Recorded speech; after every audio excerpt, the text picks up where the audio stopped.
आज से लगभग 25 करोड़ साल पहले धरती पर जीवन का एक ऐसा युग शुरू हुआ जो विज्ञान के लिए आज भी हैरानी का सबब है।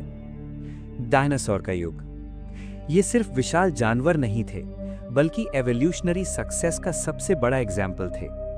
करोड़ों सालों तक ये पृथ्वी के लगभग हर इकोसिस्टम पर राज करते रहे।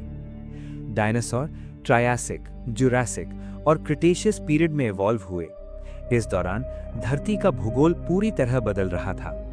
सुपर कॉन्टिनेंट पैंजिया धीरे धीरे टूट रहा था, नए समुद्र बन रहे थे और क्लाइमेट ज्यादा एक्सट्रीम होता जा रहा था।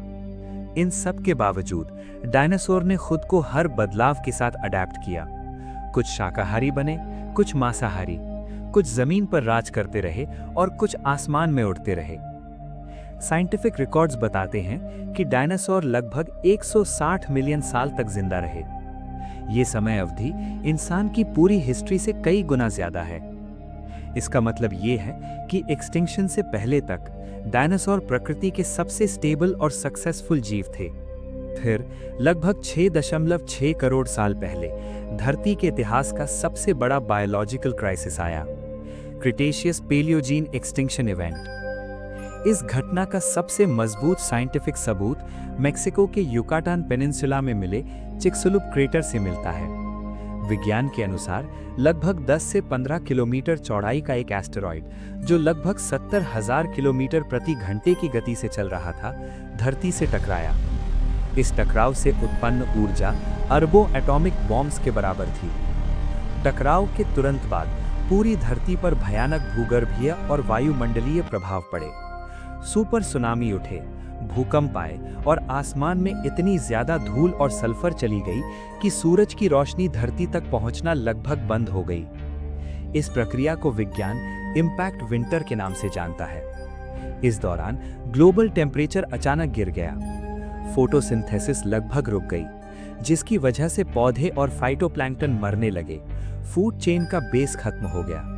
शाकाहारी डायनासोर भूख से मरे और उन पर निर्भर मांसाहारी भी जिंदा नहीं रह पाए।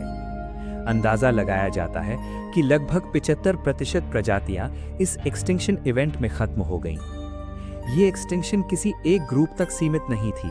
समुद्री जीव, हवा में उड़ने वाले रेप्टाइल और अनेक प्लांट स्पीशीज भी इस घटना का शिकार बने। धरती पर जीवन अचानक से बहुत सीमित हो गया। डायनासोर के बाद का युग साइंटिफिक तौर पर पेलियोजीन पीरियड के रूप में जाना जाता है। इस दौरान धरती का इकोसिस्टम धीरे धीरे रिकवर कर रहा था। क्लाइमेट अनस्टेबल था, लेकिन जिंदगी पूरी तरह खत्म नहीं हुई थी। इसी युग में मैमल्स का महत्वपूर्ण विकास हुआ। मैमल्स डायनासोर के दौरान भी मौजूद थे, लेकिन वो छोटे, रात में सक्रिय और इकोलॉजिकल नीश के किनारों पर जीने वाले जीव थे। उनका सबसे बड़ा फायदा था उनका वार्म ब्लडेड होना और अडैप्टेबल नर्वस सिस्टम।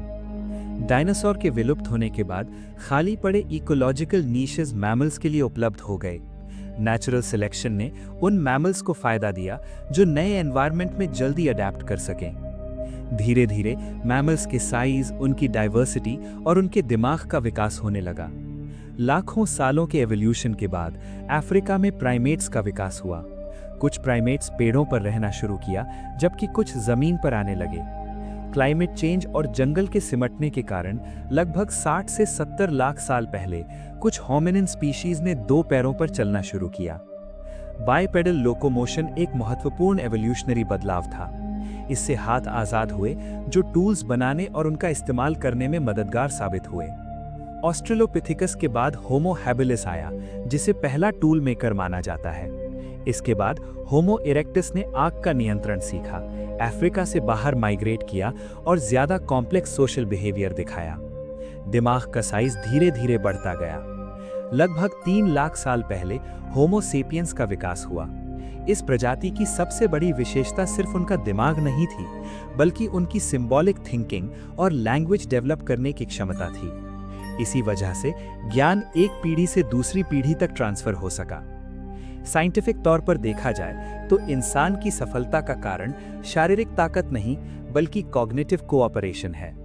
हम कॉम्प्लेक्स ग्रुप्स बना सकते हैं, एब्स्ट्रैक्ट सोच सकते हैं और भविष्य की योजना बना सकते हैं। ये सब संभव हो पाया क्योंकि डायनासोर का युग खत्म हुआ। अगर चिक्सुलुप एस्टेरॉयड धरती से न टकराता तो शायद मैमल्स कभी प्रमुख प्रजाति न बन पाते और इंसान का विकास भी संभव न होता। इस दृष्टि से देखा जाए तो डायनासोर का अंत एक एवोल्यूशनरी चेन रिएक्शन का हिस्सा था, जिसका अंत हम तक आकर हुआ। पर विज्ञान एक और बात भी बताता है। धरती का इतिहास बार बार मास एक्सटिंक्शन से भरा हुआ है और आज पहली बार एक प्रजाति खुद उस अगले एक्सटिंक्शन का कारण बन रही है। सवाल ये नहीं है कि धरती जिंदा रहेगी या नहीं, सवाल ये है क्या इंसान उस भविष्य का हिस्सा होगा। डायनासोर के बाद बची हुई दुनिया पहले से बिल्कुल अलग थी।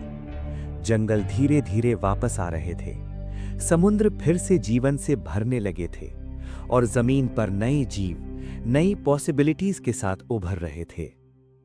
इसी बदलती हुई धरती पर मैमल्स का विकास सिर्फ साइज या संख्या का विकास नहीं था, बल्कि सोचने की क्षमता का विकास था। समय के साथ कुछ मैमल्स ने ज्यादा कॉम्प्लेक्स दिमाग डेवलप किया। ये जीव सिर्फ एनवायरनमेंट पर रिएक्ट नहीं करते थे, बल्कि उसे समझने की कोशिश करते थे। यहीं से प्राइमेट्स का युग शुरू होता है। प्राइमेट्स की सबसे बड़ी विशेषता थी पकड़ने वाले हाथ, आगे की तरफ देखने वाली आंखें और बेहतर डेप्थ परसेप्शन। ये सब लक्षण पेड़ों पर जीने के लिए उपयोगी थे, लेकिन भविष्य में यही लक्षण इंसान के लिए सबसे महत्वपूर्ण साबित हुए। जब अफ्रीका का क्लाइमेट बदला और घने जंगल सिमटने लगे, तब कुछ प्राइमेट्स को जमीन पर उतरना पड़ा। जमीन पर जीने का मतलब था नए खतरे और नए अवसर। इसी दौर में कुछ होमिनिन स्पीशीज ने दो पैरों पर चलना शुरू किया। दो पैरों पर चलना सिर्फ चलने का तरीका बदलने तक सीमित नहीं था, ये एक पूरी लाइफ स्ट्रैटेजी का बदलाव था। हाथ आजाद हुए, नजर दूर तक जाने लगी और शरीर का टेम्परेचर कंट्रोल बेहतर हुआ। इस बायोलॉजिकल बदलाव ने टूल्स बनाने की संभावना पैदा की। शुरुआत में ये सिर्फ पत्थर के टुकड़े थे, लेकिन धीरे धीरे ये टूल्स ज्यादा प्रिसाइज और उपयोगी होते गए। होमो हैबिलिस पहला होमिनिन माना जाता है जिसने जानबूझकर टूल्स बनाए और इस्तेमाल किए। टूल्स के साथ साथ सामूहिक जीवन भी ज्यादा महत्वपूर्ण होता गया। शिकार अकेला करना मुश्किल था, लेकिन ग्रुप में ये संभव हो गया। यहीं से कोऑपरेशन इंसानी एवोल्यूशन का एक केंद्रीय हिस्सा बन गया। इसके बाद होमो इरेक्टस का उदय हुआ। ये पहला होमिनिन था जिसने आग पर नियंत्रण पाया। आग का मतलब था सुरक्षा, गर्माहट और पका हुआ भोजन। पका हुआ भोजन कम ऊर्जा में ज्यादा पोषण देता था, जिसने दिमाग के विकास को और तेज किया। होमो इरेक्टस ही पहला होमिनिन था जो अफ्रीका से बाहर निकला और एशिया और यूरोप तक फैला। इसका मतलब था इंसान अब सिर्फ एक जगह का जीव नहीं रहा, बल्कि हर एनवायरनमेंट में जीने की क्षमता डेवलप कर रहा था। समय के साथ दिमाग और बड़ा होता गया, सोशल स्ट्रक्चर्स और कॉम्प्लेक्स होते गए और कम्युनिकेशन बेहतर होती गई। आखिरकार लगभग 3 लाख साल पहले होमो सेपियंस का उदय हुआ। होमो सेपियंस की सबसे बड़ी शक्ति सिर्फ उनका दिमाग नहीं था, बल्कि उनका सिंबॉलिक थिंकिंग। हम चीजों को सिर्फ जैसे हैं वैसे नहीं देखते, बल्कि उनके अर्थ बनाते हैं। भाषा, चित्र और निशान इस सिंबॉलिक सोच का हिस्सा थे। इसी वजह से ज्ञान सिर्फ अनुभव तक सीमित नहीं रहा, बल्कि पीढ़ियों तक पहुंचने लगा।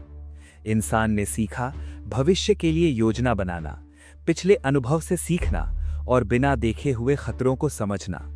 यहीं से इंसान प्रकृति का सिर्फ एक हिस्सा नहीं रहा, बल्कि उसे बदलने वाला जीव बन गया। शुरुआत में ये बदलाव छोटे थे, लेकिन समय के साथ ये बदलाव भयानक रूप लेने लगे।